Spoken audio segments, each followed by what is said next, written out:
Israel और Hamas का जो युद्ध हुआ उसमें निर्जीव जीवों को, इजराइल और हमास का जो युद्ध हुआ उसमें बहुत सी जीवों का घात हुआ, तो उनकी क्या दोनों देशों का, हमास का भी इजराइल का भी, दोनों देशों के लोग इतने मरे, तो उनका क्या दोष होगा? उनका पूर्व जन्म का कोई ऐसा कुछ होगा क्या? युद्ध हुआ कि युद्ध चल रहा है? खत्म हो गया क्या? चल रहा है। चल रहा है जी। तो हुआ क्यों बोल रहे हैं? मुझे बहुत सुनने को अच्छा भी लगा कि खत्म हो गया, तो बड़ी अच्छी बात। अभी चल ही रहा है। जी जी। तो देखिए, ये युद्ध हुआ, आपने पूछा वहां रहने वाले जीवों का कौन सा दोष? इसे हम सामूहिक पाप कर्म का उदय माने। जब सबके सामूहिक पाप का उदय होता है तो प्रतिकूल संयोग बनते हैं, और ऐसे प्रतिकूल संयोगों में बहुत सारे जीव चपेट में आ जाते हैं। समझ गए जी? अब इसमें भी देखिए, एक व्यक्ति मर गया, बाजू वाला बच गया, ऐसा भी हो सकता है। अभी जैसे कोविड का काल आया था, लोग मुझसे पूछे, कई बार संघर्ष समाधान में सवाल आया, क्या सबका पाप कर्म का उदय आया?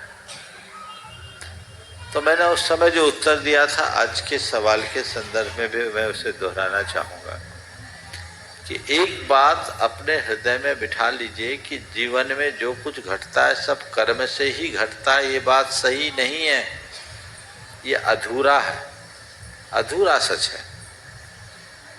जो घटता है केवल कर्म से ही घटता है ऐसा नहीं है।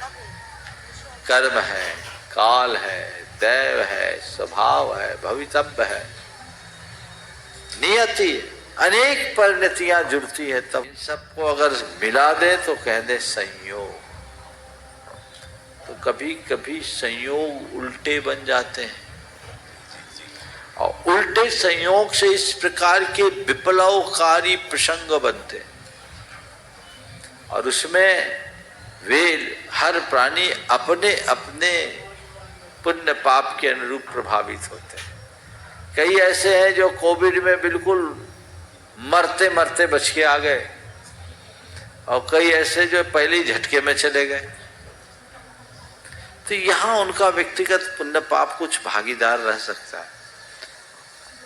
लेकिन कोविड क्या था? विषाणु फैला, जी जी, सब मरे। तो अब कोई कहे कि जहर खाए और मेरा पाप कर्म था इसलिए मर गए। अरे तूने पाप कर्म के कारण तू नहीं मरा, पाप क्रिया किया इसलिए मरा, जहर खाया क्यों? तो इसी तरह ये युद्ध, उन्माद, दंगा, फसाद या अन्य प्रकार की प्राकृतिक विपदाएं, ये जितनी भी आती है, ये सब प्रतिकूल संयोगों के कारण आते हैं। कर्म की दृष्टि से कर्म की इसमें भूमिका है, इसे सामूहिक पाप के रूप में देखा जा सकता है। लेकिन अन्य संयोग भी इसमें निमित्त बनते हैं। वे संयोग बदले तो चीजें बदल सकती हैं।